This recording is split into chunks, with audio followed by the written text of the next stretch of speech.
Hello and welcome to a very special How I Paint Things. Now what I've got whizzing around in front of me today is one of the early war French infantry. Now this fella's from Warlord Games, here's a plastic miniature, but a question that comes up fairly regularly on the Bolt Action Facebook group is, can I paint XYZ, can I paint French, Germans, Americans, what have you, with contrast? And the short answer is yes, but. So instead of sticking purely to Citadel's contrast line, we're actually going to branch out quite a bit and use a fair number of the Vallejo Express range, which kind of turned out to be the historical contrast that a lot of us were hoping they were going to be when they were announced. So I will make sure that all of the paints for this one are listed in the description. It's actually quite a simple recipe, this. So let's get started. Now once he's assembled, first thing to do is to prime your miniature. And here I've used Bone White from Vallejo. Now, Wraith Bone from Citadel or Skeleton Bone from Army Painter, anything similar will work just as well. We just want a little bit of warmth that bony touch is going to give us. This is my go-to for almost all World War II infantry. I think the Germans are the one exception. But yep, that is going to suit us just fine. Now, the very first thing that we're going to do is actually to take this fella, get a dry brush and a bit of white, and what we'll do is go over them a few times just to catch some of the high points on the miniature and to help the contrast or speed paint, whatever it is we're using, by pretty much giving it something to key into and helping to exaggerate that contrast one paint highlight effect. So parts where it's going to catch the light the most, across the top of the pack, across the significant folds in his coat, are where you want to concentrate. Other bits, don't worry too much. Now that'll probably be quite subtle on camera. It doesn't need to be massively overblown in reality either. Just a little bit to help these paints. Now as with most things, we're going to start with the skin, and here I have Guilliman flesh. This is just my go-to. You can pick whichever skin tone you fancy. Quick coat of this on his face and hands. Okay, now we're going to move on to his uniform. Now I'm going to use here Battle Dress Brown. Most of the European armies of this period had a very similar looking uniform color. Polish, Belgians, it was all a brownish color with a slight touch of green. So this is going to work fine for pretty much everybody. Now I'm going to apply this in two stages. First of all, from sort of the belt up, I'm going to use my medium layer brush like I have been for everything else. But then when we get to the belt and like the lower half, I am going to switch up the brush. Now what I've got, this is the medium shade brush from Citadel, but a size 2 brush will also work quite well for this. Here we want to be able to move relatively quickly. And as much as possible, keep your brush moving in the same direction so that any of these pools of this express stuff will glide naturally towards the bottom. Now remember that his trousers and his puttees are all the same color, so you don't have to worry awfully much about being a bit messy here. Just make sure you slow down once you reach his shoes. Now once that has dried thoroughly, there we go, that's the hard part done. When I say dry thoroughly, it is important with the express colors because they have a slightly longer working time, but the flip side of that is they do take longer to dry and to set properly. They'll be touch dry quite quickly, but leave them for a bit when you're working with them.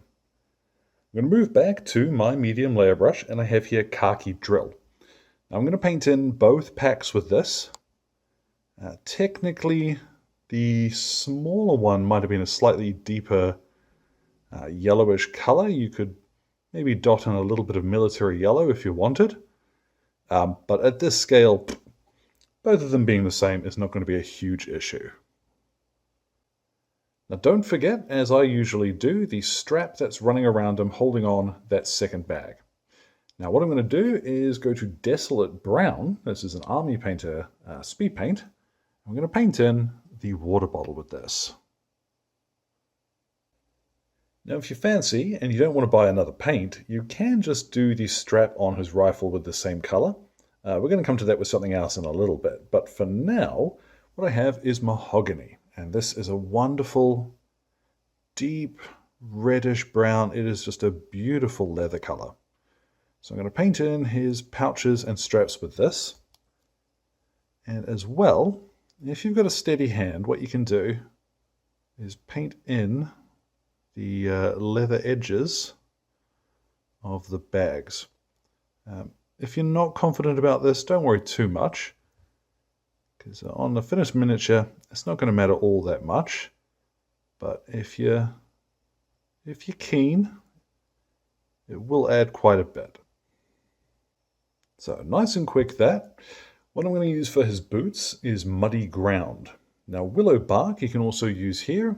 Any medium to dark brown will work just fine. And while those dry, I'm going to go to wasteland brown for his rifle. Everybody always goes mad for wasteland brown, it's really cool. But it is just a beautiful color for wood. So what I'm going to do is go over the entire rifle. I'm not too fussed about hitting the metallic stuff, because it will make it a little bit easier, and it will sit more naturally when we come time to paint the black and the gunmetal and what have you. So just cover the whole thing. Now you remember me mentioning the weapon strap? What I have here is Bag of Bones. And this is nice and quick to apply. This is also a really good color if you've got any of the covered helmets.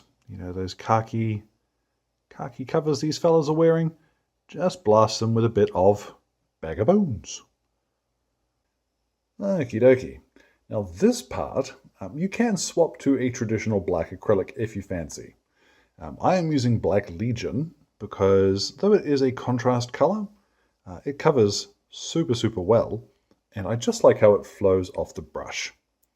So the black bits on his rifle and its strap, I'm going to paint with this, and as well the bayonet case.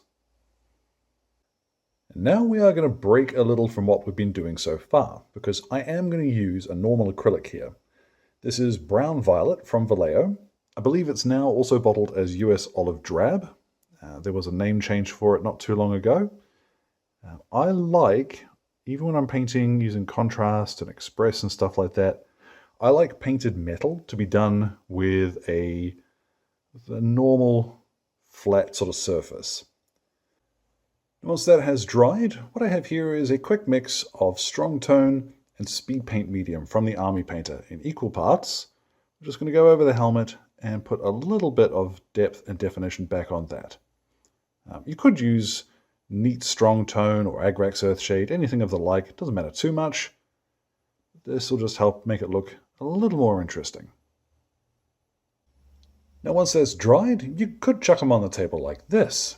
I would still recommend thoroughly varnish them, because these one-coat paints, they tend to be a little bit less hard-wearing than acrylics will. So varnish is a good idea anyhow, but there are a couple of things I'm going to do because I want to take it just a tiny bit further. So what I'm going to do is grab here, this is Reichland Flesh Shade, and I'll give you a clue where that's going. And we'll just pop a little bit of this over his skin. Now this is going to darken it down just a touch, but that's fine because... And once that has dried, grab yourself a nice light skin tone.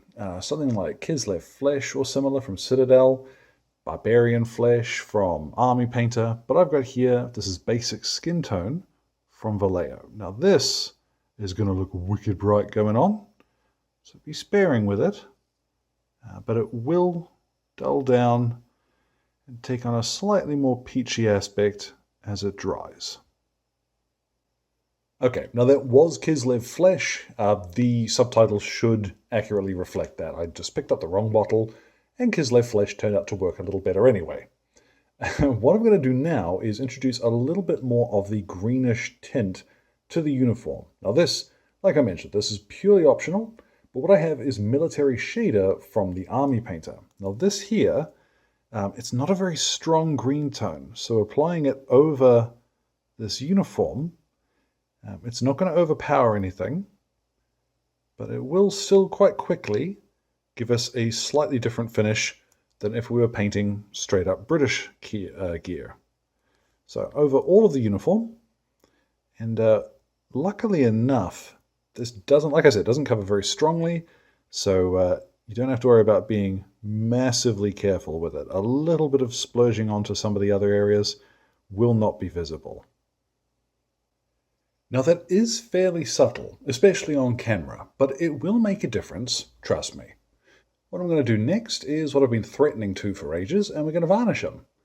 Pick a nice matte varnish that you like. Like I've mentioned before, if you do find a matte varnish that works for you, buy a few bottles of it. Make sure you stock up on something that will keep. I'm using here, this is Varnish Plus from Instar, and I just don't want to let it collect too heavily in any recesses, but I am going to cover over the entire miniature with this.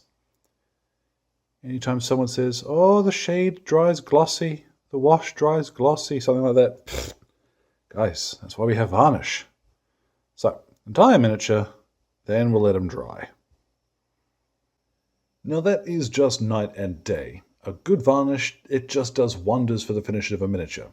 Even if you don't necessarily think you're going to need the protective value of it, the visual look, just perfect, really makes a difference. Now the final thing I'm going to do, I have here a 2B pencil, something nice and soft. What I'm going to do is take the edge of it and buff along some of the metallic areas to give us a lightly dinged kind of gunmetal appearance. You can do this on the edges of the rifle. You can also do it on any bits on the helmet, which would look as if they should catch a little bit of action. So, once I'm done with this, what I'm going to do is go ahead, pop his base on him, and the recipe for that one will be in the description, same as always. Let's get a look at our fella once he is all, finished. And so there at last, our early war French infantryman is complete. Now, as I mentioned at the beginning, this does use paints from a few different manufacturers, but if you are looking to stick to purely these one-coat paints, then not any one manufacturer necessarily ticks every box you're going to need, so shop around. Remember as well that if you don't have these sourced locally, then getting them online from online stockists and stuff is generally pretty simple. That's how I get most of my paints. So, as always, thank you very much to Exit 23 Games for the light and sound equipment, as well as all of my wonderful patrons who are keeping me ticking in paint and glue, including my gorgeous producers who are showing up on screen now. Thank you so much for your support, folks. Now, any questions or anything, feel free to drop them in the old comment box below. My Twitter and Instagram are both linked there too. So, thank you very much for your time, one and all, and you all enjoy the rest of your day.